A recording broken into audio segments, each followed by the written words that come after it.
On today's episode, I interview Hanna Grady Williams.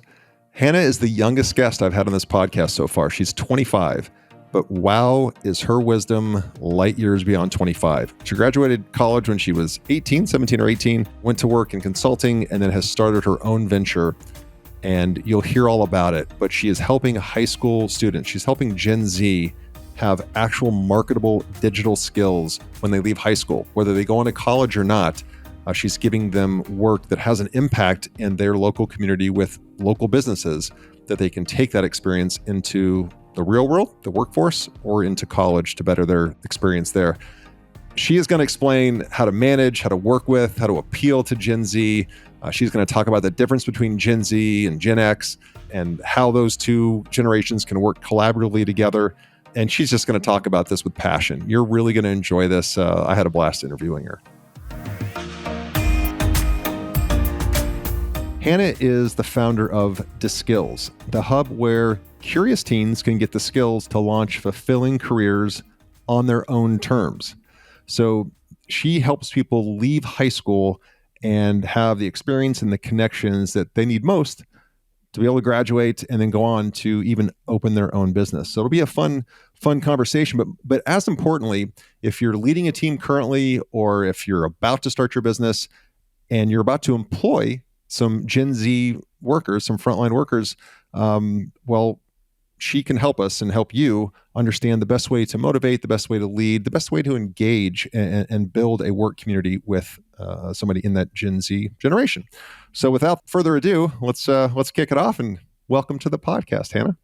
Thanks, Roger. This is going to be a blast. I love talking about Gen Z. I am one. So I guess just to get to be inside of my brain, or we get to be inside of my brain for a hour or whatever, however long we're here. You never know. We might turn this into 3 hours. I tend to ramble. So anyway, I'm glad to be here.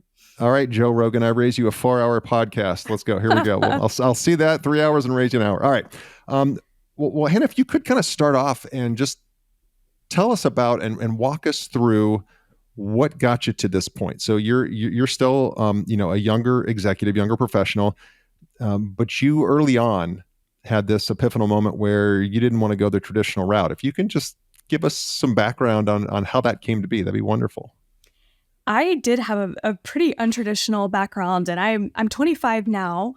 We just hit 1 year at DeSkills. I've been doing a lot of testing, but I'll take you back to a pivotal moment in my life. I was 12, and I am the oldest of 7 homeschooled kids.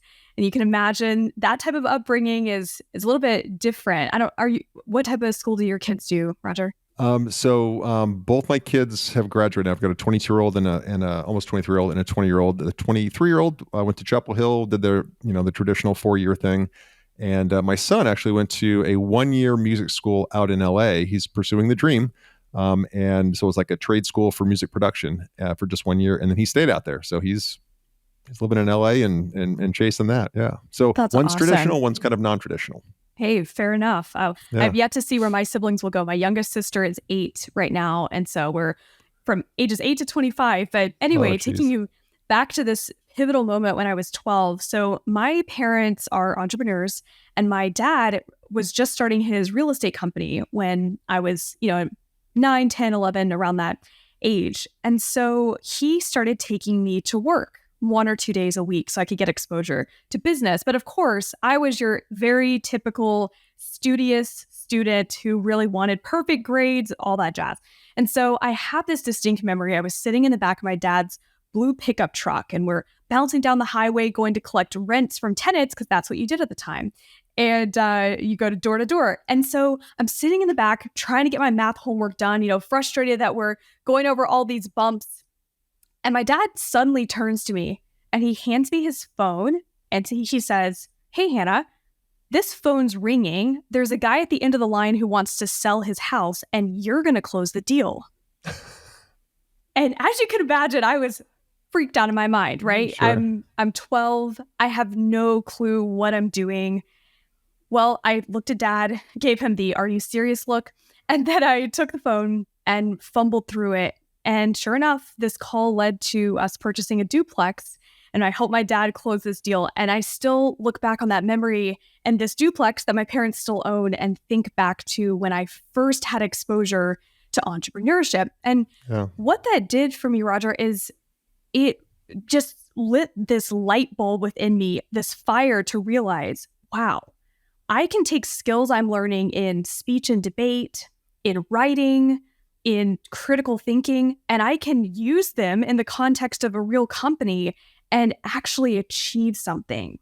And it wasn't until years later, I looked back and talking with my peers and working with school districts that I realized that 99.9% of kids don't get an experience like that in high school.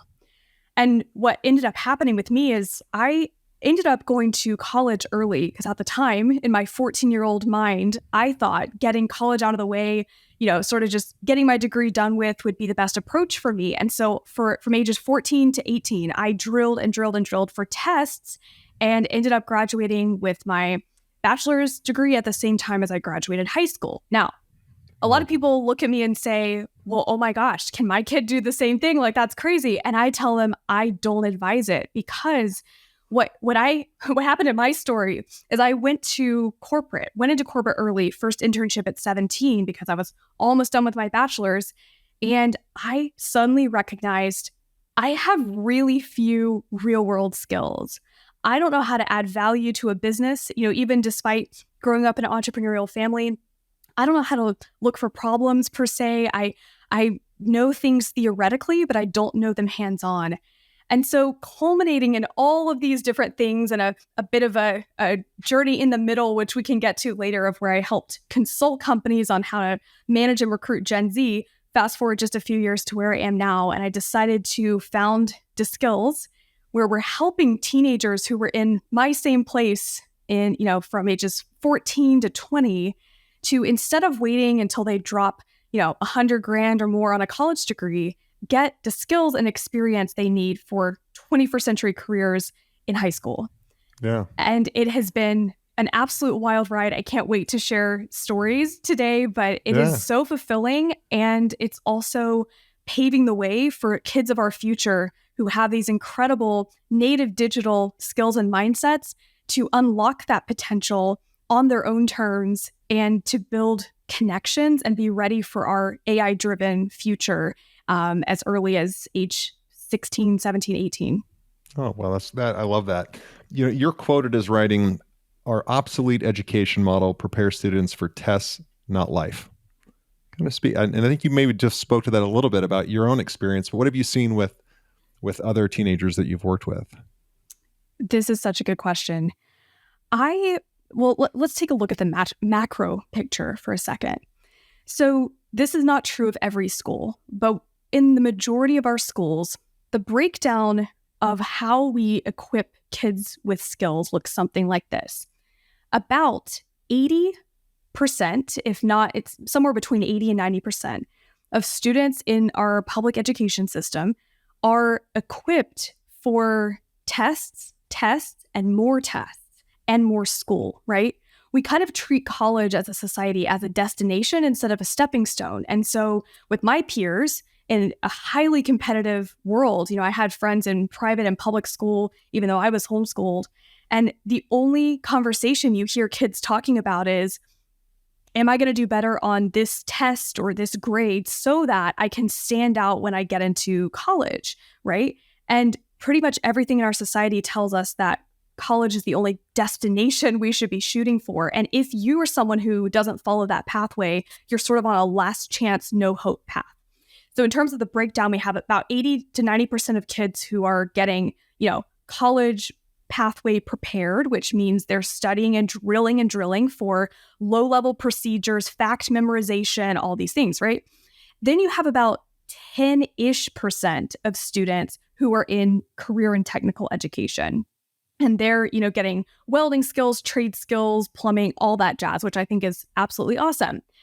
Then you have this micro percentage. I don't even know if it's a full percent. It's the reason I said 80 to 90% and then 10%. It's this micro percent of students who are actually equipped with 21st century AI-powered skills, who you could go up to and a student would say, Yeah. The other day I found a local business and I built AI chatbots for them. You just don't find it that often where a student understands skills that I can learn. I can power myself with the capabilities of AI tools. I could build my own, and then I can help businesses and build connections. And we just don't have that framework for students. And so you end up with kids who oftentimes, after going through 22 years of school, and I totally could have been in this place had I not started in corporate early, where you end up in your first job and you're sort of this fetch a stick employee, as I like to call it. Maybe our listeners can relate, where you end up with a Gen Zer in your workforce who suddenly, they've gone through 22 years of school. They're supposed to be prepared for work. They get to work and then they think, I'm someone who should just accept projects and you have to tell me everything I need to do. Give me a checklist.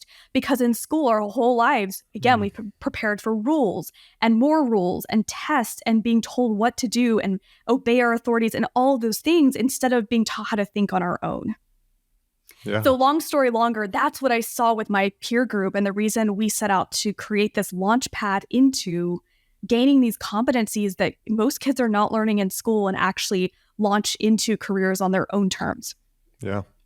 There's a $1 trillion industry that is going to argue with that and protect that to the last straw, because that I was raised in I'm Generation X, was raised, which is funny because I don't know, 3 episodes ago or so, I had a gentleman on here who wrote a book called Blue Collar Cash. And kind of the message was the same: is you don't have to go to college is one of 6 pathways you can go to earn a great living, just one of 6. But we're all, especially Generation X, we were told, and it was drilled into us, you will go to college, you'll be the first in this family to go to college. You will go to college. And that was the answer to everything. And I've realized that I found as well too, that 95% of all my learning that I've applied to business has come after college. It's the stuff I've done on my own self-directed learning. And if you can start that so much earlier in life without that false expectation, I can only imagine. So if you could, then this would be a great opportunity to talk about DeSkills, and DeSkills is spelled D''skills. If you can talk about DeSkills for young adults, that your company and what it actually does then for these teenagers, like how do they get enrolled? How do they, proceed through it? What does that look like? Yeah.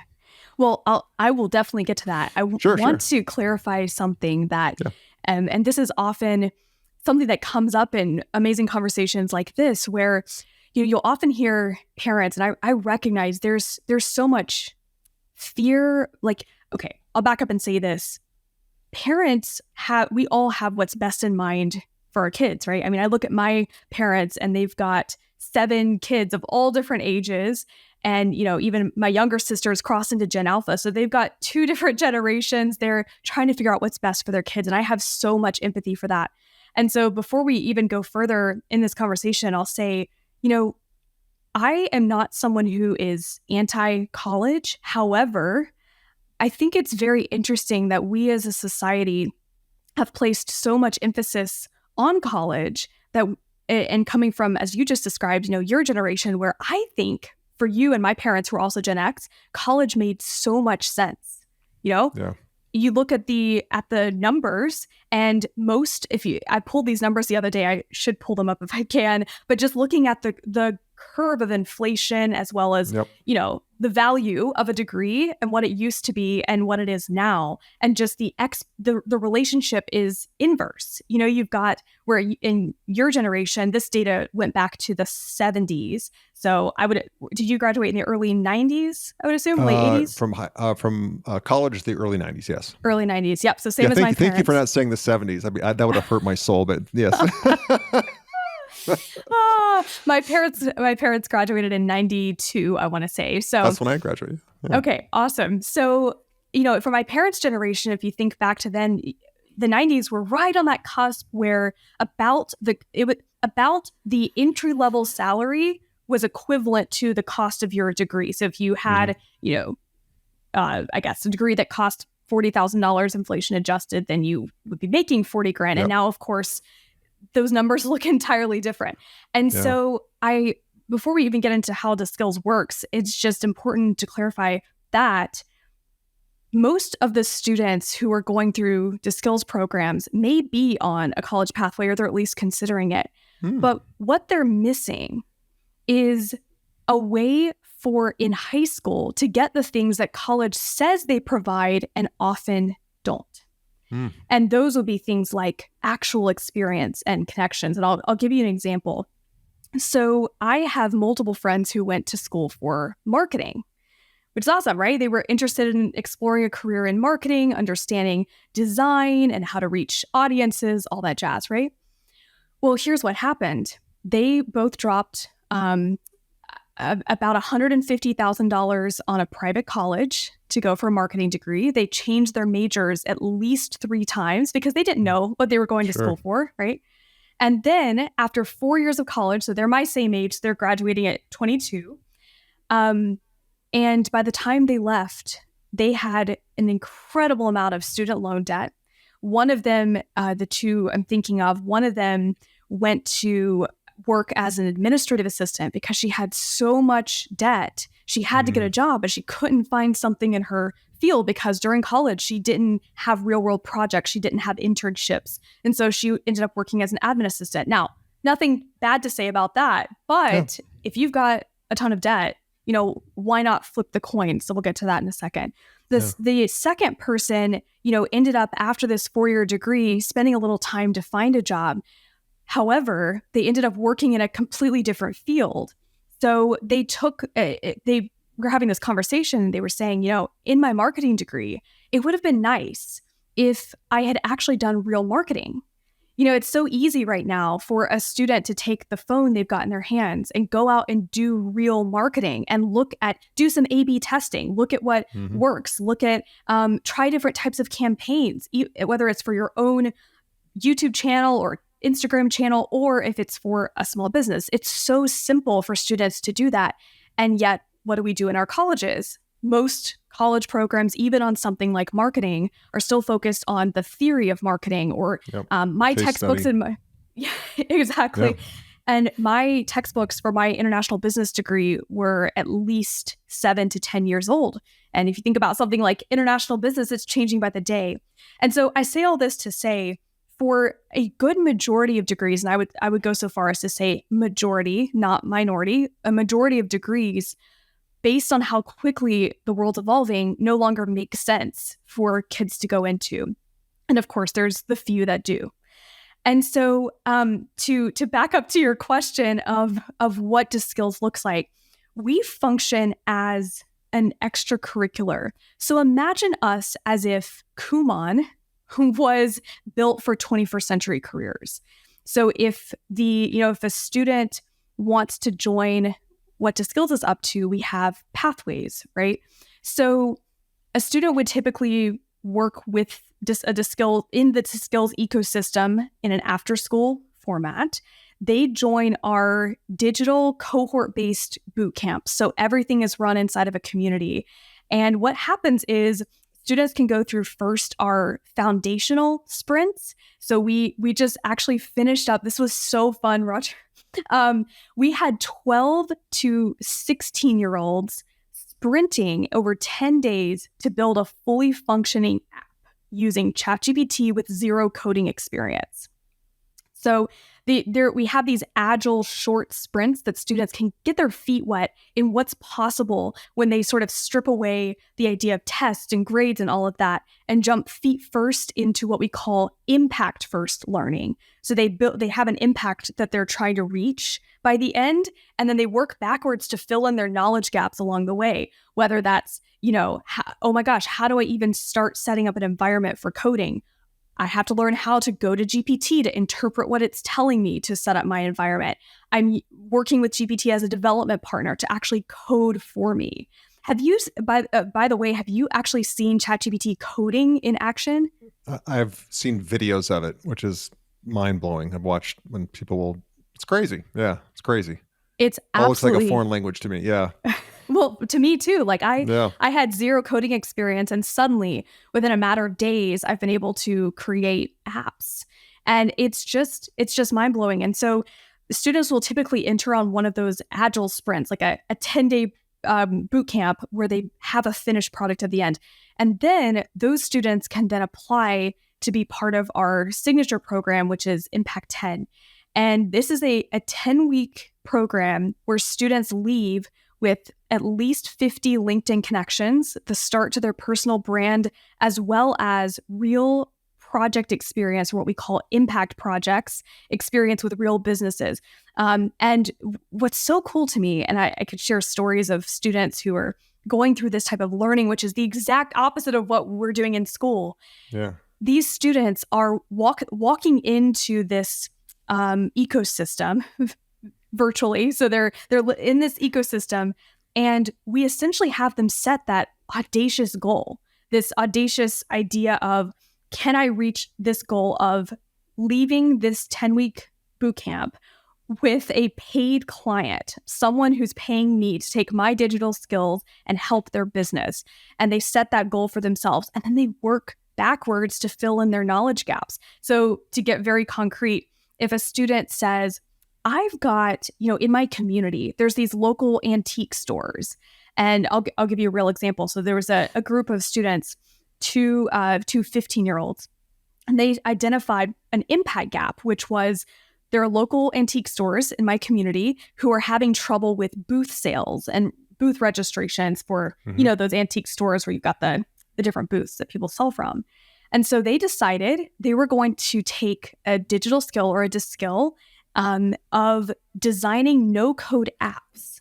That's where you got I'm like, where did she come up? Is that just like slang skills? It's digital skills. Okay, digital skills. Well, it's also like you're the cool person in the hood and you say skills. I got to skills. So it's, two uses, but yes, digital skills. So a student takes their skills, and let's say, so these two students said, our impact gap is we've got these antique stores. They need help with their booth registrations. And so they decided to take the skill to learn the skill in a very condensed sprint of learning how to do no-code apps through they chose a software called Adalo. And these two kids, in a matter of 14 days during the middle of the sprint, were able to fully build out an app that potential vendors at this antique store could download to enter their information about what they wanted, upload pictures, all that jazz for this antique store. And then, that team had the opportunity. I actually, this particular team, will have to recircle and see where they've been because this was just a few months ago, but they had the opportunity to go out and go to that antique store's competitor down the road and say, hey, look what we did for your competitor. We'll do this for you. And it cost $500. And then, so these students are learning how to think about, how do I take a skill that I can learn in a very short period? And how can I launch that project to help solve a real problem for a business, and also to develop my own competencies, grow my own network, and be making more money that I spent on the program in my return for myself. Yeah, I love it. You kept saying something that just would resonate. And as a guy who owns several businesses, that make an impact. We're going to give you a project that will have a positive impact on this business. And there's so many books, so many videos, so many podcasts, and certainly a whole lot of universities that educate you on a lot of things, but don't arm you with any way to make an absolute measurable impact. And I really appreciate that you guys are setting these kids up with the ability to go into an interview and say, well, yeah, I studied that in high school or college, but let me talk about a project that I did where we actually moved the needle for these small businesses or this mid-sized business, whatever. And that, for a guy who's hired hundreds and hundreds of people, that's what you want to hear. You don't want to hear about, well, tell me about the time you studied the theory and aced the case study. Nobody cares. Like, when have you actually applied this? Yeah.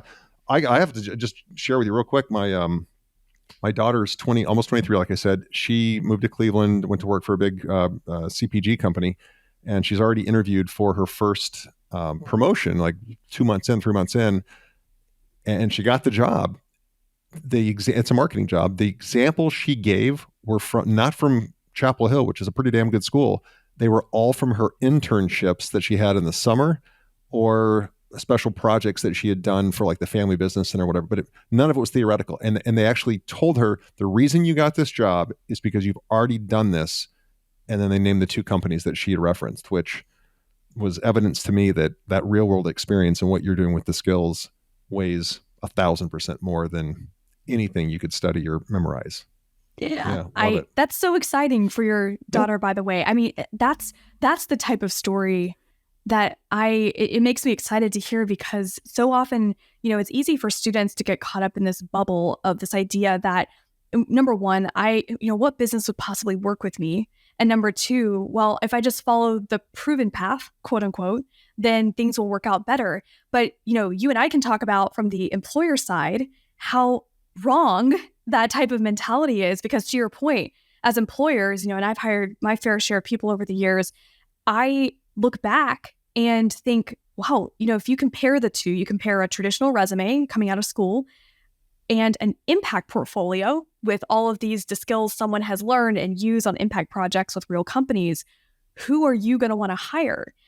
And, it's interesting. I know a lot of our listeners are entrepreneurs or considering being entrepreneurs. And I say we're at this incredibly exciting, pivotal moment in history where the opportunity of being a business owner, a small business owner, of course, this could be a whole other conversation of how much simpler, yes, there's still fear attached, but how much simpler it is now. But there's also this amazing agile opportunity for small businesses to tap into some of the potential of these younger students. And instead of trying to hire college graduates laden with debt who are coming out with all these stereotypes of entitlement and all of this and blah, blah, blah, you can instead tap into the potential of younger high school kids on these impact projects and be a voice in your community who's saying, we're going to uplift these high school kids, we're going to unlock their potential, and we might even get, not just some projects done for us that we need done, but also help them come to their own creative solutions they may be pulling from their native digital experience and apply them to our business as a competitive advantage. There's so many ways that, if you look at the whole circle in the ecosystem, that we can all benefit each other by removing the parts of the equation that are just, fluff and sort of things we're told we're supposed to do. And that goes for both the business side and for the students. Yeah. Hey, everyone. As you know, I don't have any advertisements nor sponsorships on this podcast. My only ask of you, the listener, is that you share this podcast with someone that you know, a friend, a family member, a coworker, or a colleague who may benefit from this information, may benefit from today's guest, from the value that they're sharing with the audience, with you, the listener. When you share this podcast and our audience grows, it allows me to book more and more guests who have a great message, great nuggets of wisdom that you can benefit from, and again, your network can benefit from. So please, right now, push that share button, send it to somebody that you care about, and let's get back to the interview. Yeah, and I'm going to echo again, because you said it to start the interview, that you were riding around with your father at 12, and he tosses you the phone, and you have to get through this negotiation for this house. That is a life lesson, though, and you watched him drive around and pick up rent checks, which put food on the table and roof on your head. That experience, again, you cannot get in school. And so my message to the listeners too is, as a guy who worked in corporate America for so long and then started, in my 40s, started opening businesses and doing my own thing and giving my kids the opportunity to work in those businesses. And when I say work, like pick up a broom and start sweeping, like real work, so that they could appreciate it. And then they work their way up into membership sales and different things. But those are I guess that's what I'm trying to say is, if you are thinking about going into entrepreneurship or you're an entrepreneur, give your children the gift of hard work in your business, because that will only serve them better. One, they'll have a great work ethic, but two, they'll have something of substance to talk about versus theoretically, or, I worked at a shoe store. I don't know. I guess if you own the shoe store, that's great, because then you can understand what's going on behind the scenes, but it's that behind the scenes, I think, that you get to see as a child of an entrepreneur that you don't really get to see, in the regular track. So that would lead me to the obvious question. So again, we've talked about ages. I'm in my 50s and Gen X, and Gen Z is certainly, and every generation is like, oh, the younger generation's way different. And they are, but I think Gen Z's different in a lot of great ways too, like in a lot of great ways. But there are also some idiosyncrasies with Gen Z that somebody in Gen X can struggle with in leading and managing. And so I'd love for you, being part of Gen Z, but also having a view and a lens from a business owner, even at a young age, but still a business owner that does employ and work with Gen Z. What are some of the, I don't want to say tips or tricks because that underplays it. What are some of the fundamentals that somebody needs to get right when managing a Gen Z employee versus maybe a millennial or Gen X? I'll tell you in the form of a bit of a story or a lens. Mm-hmm. So something that I find really helpful for anyone who's in the seat of managing or leading Gen Z is to step away for a moment from this whole idea that all these generations are distinctly different and there's, tips and tricks to sort of making us tick or whatever it is. And I urge people to step back for a second and realize, these generational constructs that we've created are more for marketing purposes than anything else. And we're sort of being boxed in by that sort of mentality that there's these blanket distinctions between every single generation. And so the way that I talk about this, and Roger, I actually spent, this is a part I didn't include in my story, but I spent years age 18 through 23 of my life working as a consultant to helping companies from startups to Fortune 500s to recruit and retain Gen Z talent. And I wrote a book and I had a podcast for several years. And what's so interesting to me that I found during my consulting work is that the better approach for us to take as leaders is to think about Gen Z instead of as Gen Z, think about two categories of human, native digital and native analog. And what I mean by this is imagine you've got a pair of 3D glasses on and you put those on. And by the way, have you seen my TEDx talk on this topic? I have not. No. Okay. So I'll have to drop the link. YouTube that after this. Yeah. Yeah. That will help explain this in more detail. But if you have these 3D glasses, imagine you're putting them on. And when I say native digital, look through those lenses and think, what is it like to grow up in a world where as a native digital, your first or primary life experience is digital and your secondary experience is analog or the physical world? You tell me if this is true about your life experience, but certainly for my parents and the native analog humans that I talk to, then you've got the physical world that's your primary experience and the digital world would enhance that. Would that be a fair statement for you? Yeah. So you've got like the physical world and then all these digital tools.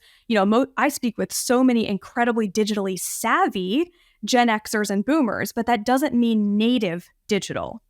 So the way I like to put it in the context of leading and motivating Gen Z and all of the things we could get into nitty gritty on, if you start with this perspective of thinking about what is it like to be a human for whom the experience on your phone, the experience of your gaming world, the experience of Reddit, all of that is your literal primary life experience. And you see the physical world through the lens of the digital and not the other way around. And the reason this is so significant is last year, for the first time, the number of native digital humans surpassed the number of native analogs, which is another reason I think literally this generation of parenting, Gen X to Gen Z, is one of the hardest parenting generations that has ever existed in all time. Amen. Because you don't know what it's like to be natively digital. And I don't know what it's like to be natively analog. Sometimes I wish I was. The way to frame this is sort of, in our companies, about 27% of our workforce is going to be Gen Z or natively digital under the age of 30 by 2025. So we're quickly getting there. And yet no one seems to be talking about this fundamental category of human difference, because that's as significant as it is. We haven't had new categories of humans for hundreds of years. And so we native digitals work, think, and play from this entirely different vantage point. And that ends up translating into how we want our benefits to work, or the work environment that we want, or the expectations we have. Yeah. So speak to that, please, Hanna. Speak to that.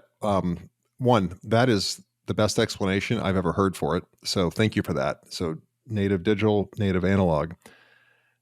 Go native analog. No, just kidding. Yes, just totally kidding. Totally that. kidding. No, because there's advantages to both. So then how do you manage, lead, interact, commune with a native digital person differently than you would a native analog person?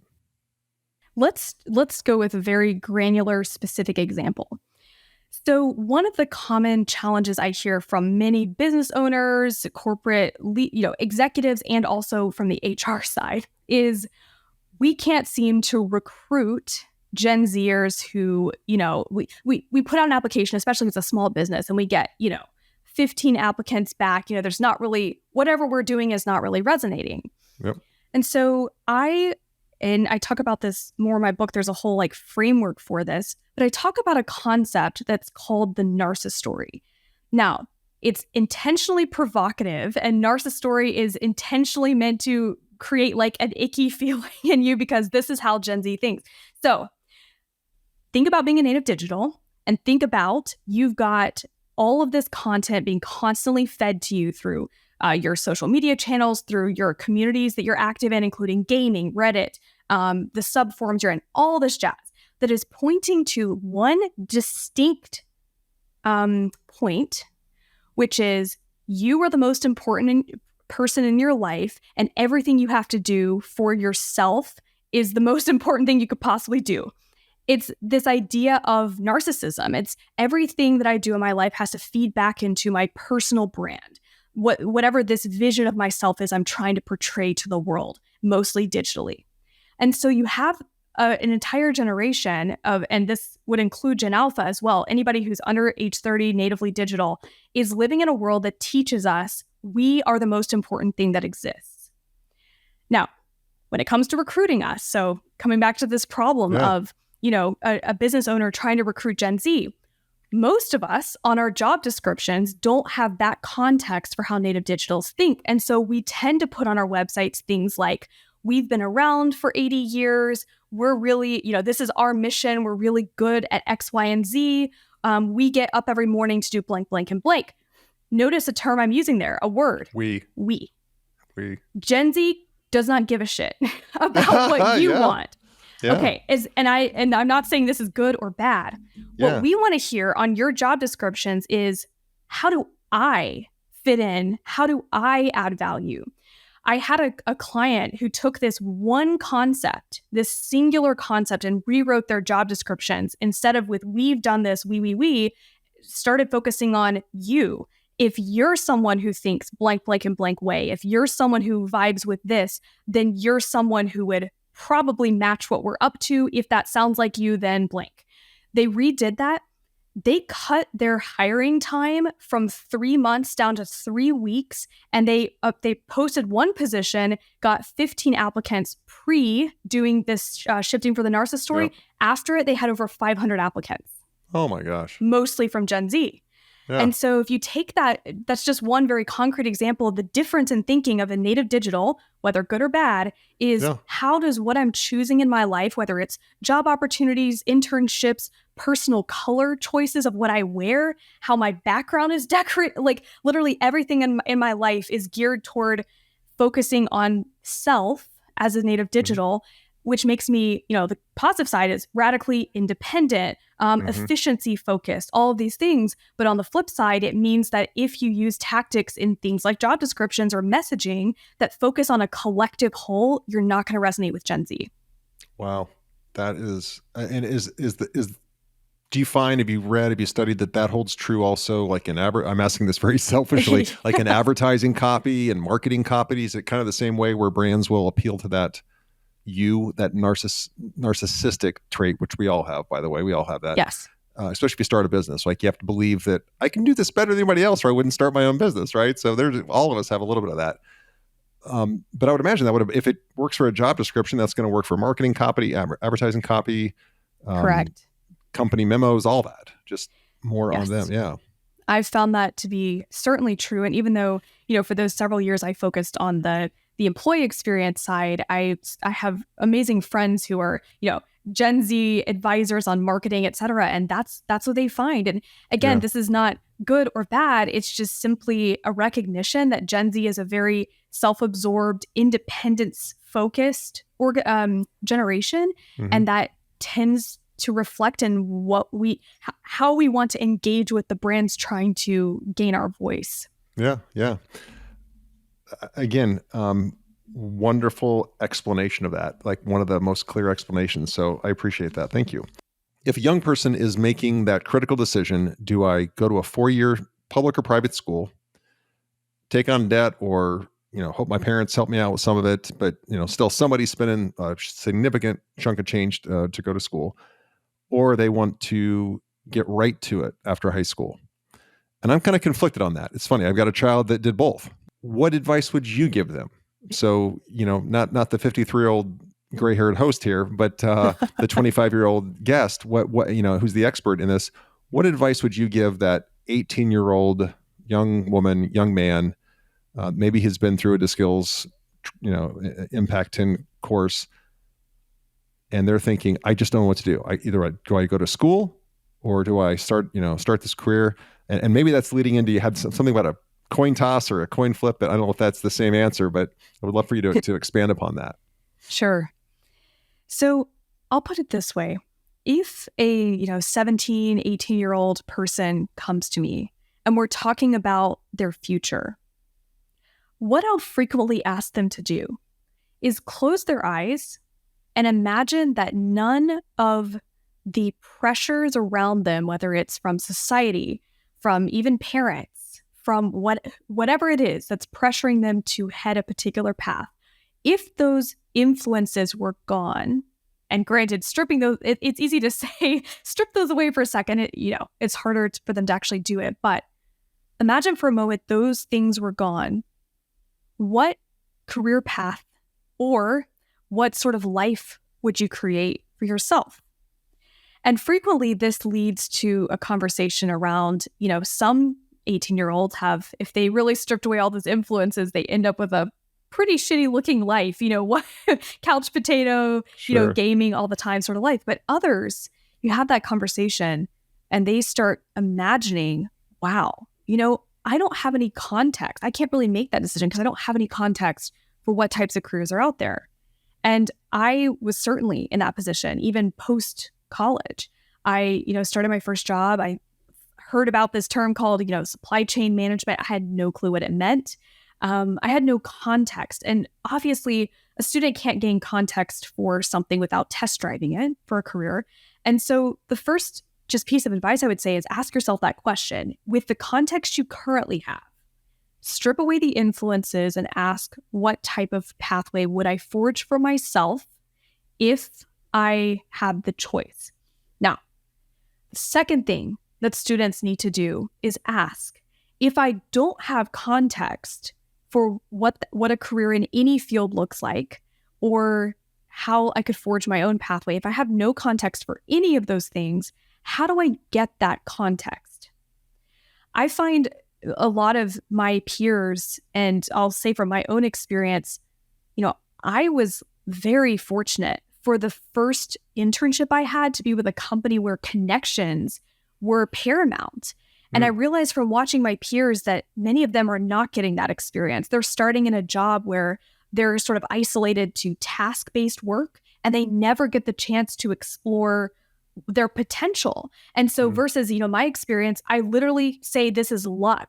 I ended up in a company where the very first job I had was working and traveling and meeting leaders from across the country who gave me this informed perspective and sort of allowed me to test drive my ideas of a career based on their experiences. But I just think back to another version of myself, which if I had been 18 and thrown into a role that I had to take on because I needed to pay back school debt, and maybe it was an admin assistant, I never would have had the type of exposure that I have. And so coming back to this just fundamental question students should be asking is, how do I get the experience or the ability to test drive those careers? And my answer to that would be, in most cases, the amount of exposure you can get to a career is directly correlated to the quality and strength of your network, which most students, as we know, don't have a network in high school.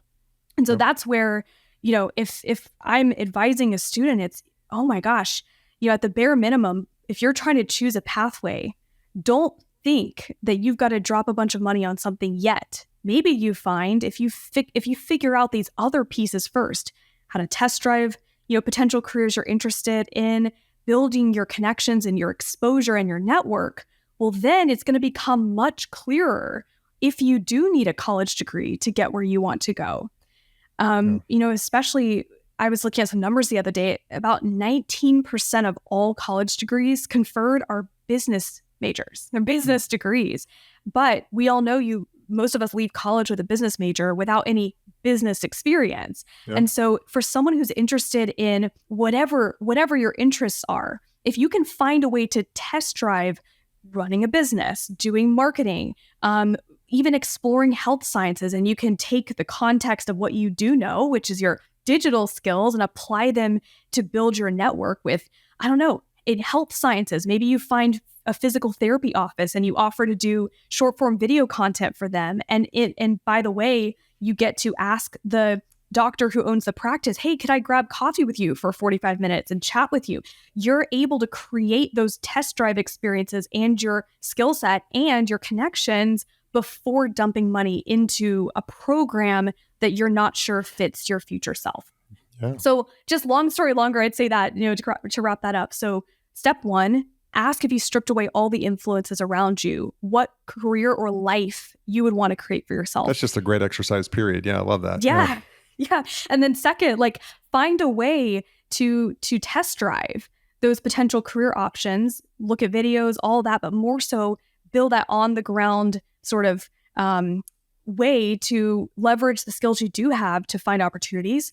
And then thirdly, and finally, focus on your network before your degree. We say get to skills before a degree. If you get to skills before a degree, then you're going to go into your degree knowing why you're doing it and what ROI you can expect from it. And I would say probably half, if not more, of Gen Z, if they went through those 3 steps, would find that the career they're interested in doesn't require one. And you end up in a much better place as a human, hopefully eventually if you have a family, you're not laden with whatever it is, debt or a career that you hate because you didn't know what you were getting into first. And so, and your mental health, there's so many just implications of not doing these 3 steps before you choose what to do with your life. Again, just pure gold.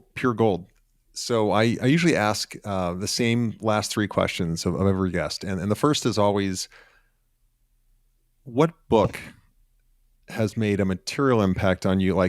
Really, you set that book down, you looked at it and you said, wow, I'll never think the same about that particular topic or about life in the same way because of this book. Can you share what pivotal book that was?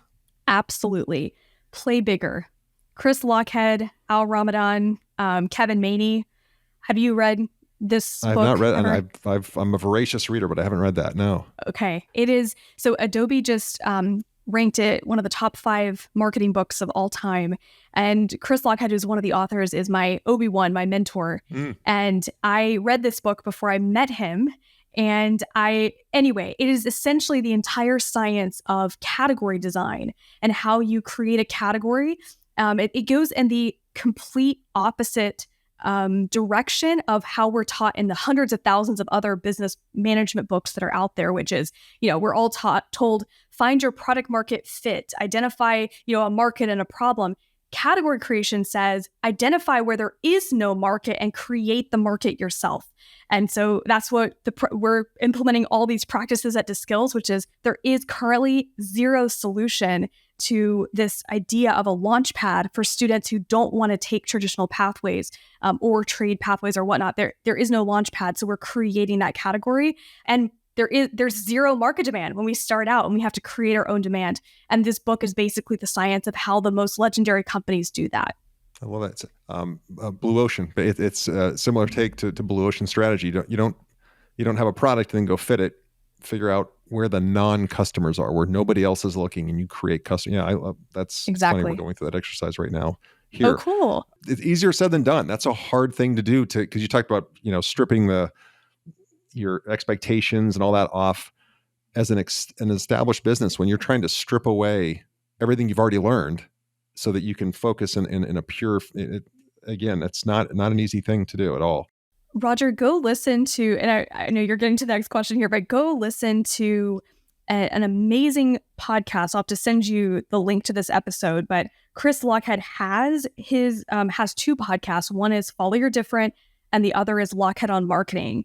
And I'll have to look it up and see which of those has this episode, but it is basically category design in a nutshell from Chris himself. And it actually may have been, I think it's on Lochhead on Marketing.